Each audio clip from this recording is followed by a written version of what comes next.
Pinangunahan ni Vice President Leni Robredo ang pagkilala sa 19 na bayaning nadagdag sa roster of heroes sa bantayog ng mga bayani.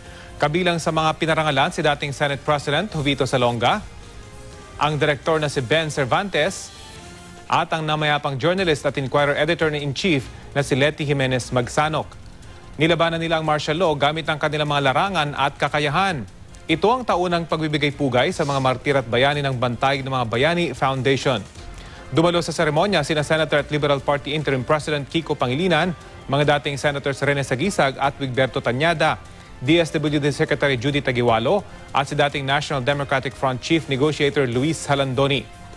Ayon kay Halandoni, isa sa mga pag-uusapan sa third wave ng peace talks ang paghimlay sa labi ni dating Pangulong Marcos sa libingan ng mga bayani.